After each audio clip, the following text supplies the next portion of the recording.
come, gets rid of it, and it's intercepted. Going deep between two Patriots, and it's intercepted. Credit to them. They did a good job. We have to find a way to stay on the football field, stay out of third down. If we are into third down, we have to convert. Another match day, and yet another crushing defeat for the Cleveland Browns. This time, it wasn't just the team's performance that got called into question. It was the play of their quarterback, Dillon Gabriel. Despite an early lead, the Browns went from a 7-3 advantage to a humiliating 13-32 loss to the New England Patriots. And now, Browns head coach Kevin Stefanski is firing back at Gabriel after his two costly turnovers that completely derailed the momentum. Those turnovers, especially at critical third downs, changed the course of the game, and Stefanski didn't hold back in his post-game comments. He pointed directly at Gabriel, saying that those interceptions, one of which led to a Patriots touchdown, were unacceptable. Stefanski made it clear, we can't let that happen again, especially on third down. So, what went wrong for the Browns in this disastrous loss? We'll break it down in today's video and dive deep into the drama surrounding Dillon Gabriel and the team's struggles. Stay tuned. Yeah, obviously you're hoping to go into the bye off of a win, but bottom line is we're a 2-6 football team, and we got to find a way to turn that around. Kevin Stefanski didn't hold back when questioned about Dillon Gabriel's long throw interception. He made it clear that such mistakes can't be allowed, especially with the Browns sitting at 2-6 for the season. Stefanski took a subtle shot at Gabriel, pointing out that it was a poor decision to attempt that throw, knowing full well that long passes aren't his strong suit. That costly mistake shifted the momentum completely, turning the game around and allowing the opposition to take the lead. Dillon Gabriel also faced the media, looking both frustrated and disappointed with himself after his poor performance against the Patriots. He openly admitted to his mistakes, particularly his struggles on third down. Dillon acknowledged that he had let the team down in crucial situations and emphasized that improvements on third down start with him. However, it's clear that Stefanski's patience is wearing thin, and how Dillon responds in the coming games could be critical for his future with the team. We were explosive in that first drive, and want to continue to create that, but sustaining, third downs where we got to be better at, and it starts with me, for sure. At the end of the day, no matter what Dillon Gabriel says, the blame falls squarely on him. He started off strong, but when the pressure mounted, instead of playing it safe and maintaining possession, he tried to make a risky move that he couldn't pull off. Let's break down those interceptions.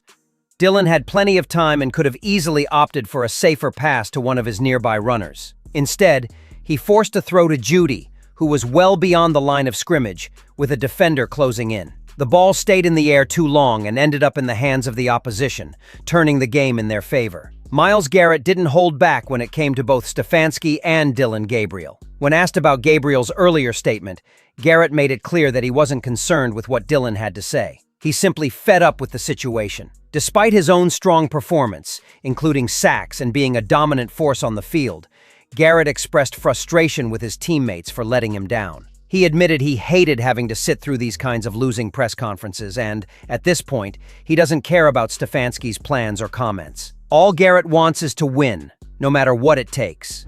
I don't care how much time is on the clock. They got their starters in. There's a chance we can win. I want to be a part of that. I don't care how dire the situation looks. I'm want to try to make something happen. So I hate coming out of those situations. I hate, that kind of inevitability and not being able to do anything about it, because I want to win and I'll do anything. Myles Garrett's frustration with Shedeur Sanders is completely understandable, especially considering he had one of the best games of his career, registering 5 sacks. 2 of those sacks were absolutely crucial, preventing what could have been 2 additional touchdowns for the opposition, which would have made the scoreline even worse. His frustration is justified.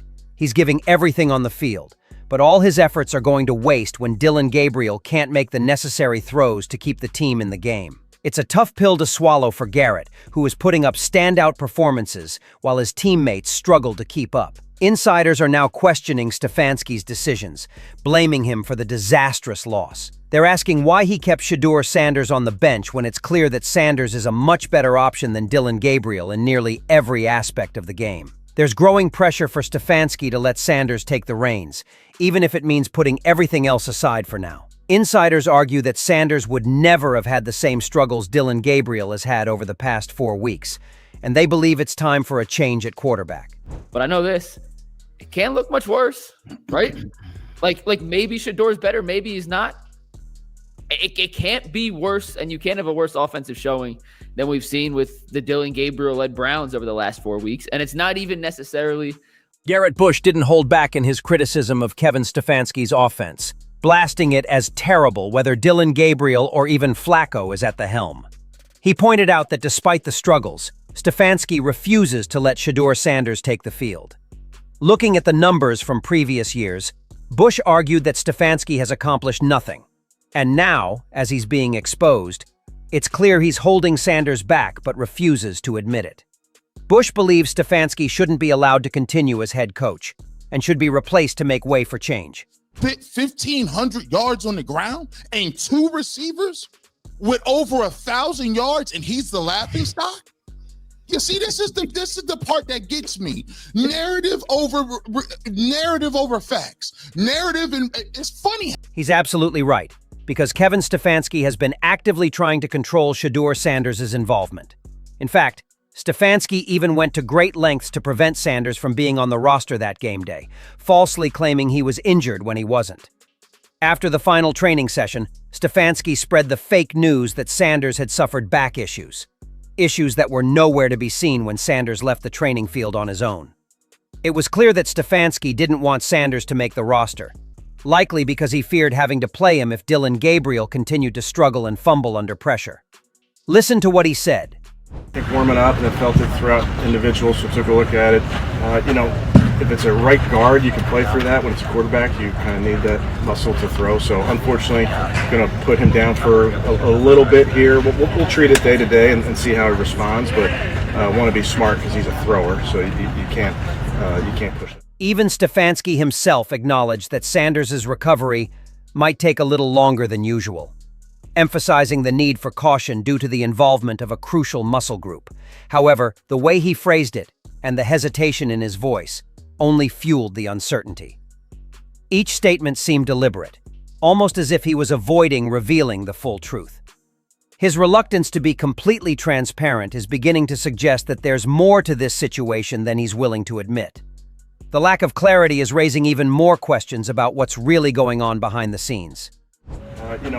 If it's a right guard, you can play through that. When it's a quarterback, you kind of need that muscle to throw. So unfortunately, going to put him down for a little bit here. We'll treat it day to day and see how he responds, but want to be smart because he's a thrower, so you can't push it. Kevin Stefanski had previously made it clear that Shedeur Sanders wouldn't be taking any reps, stating that Dillon, as the first-team player, should be the one getting all the practice.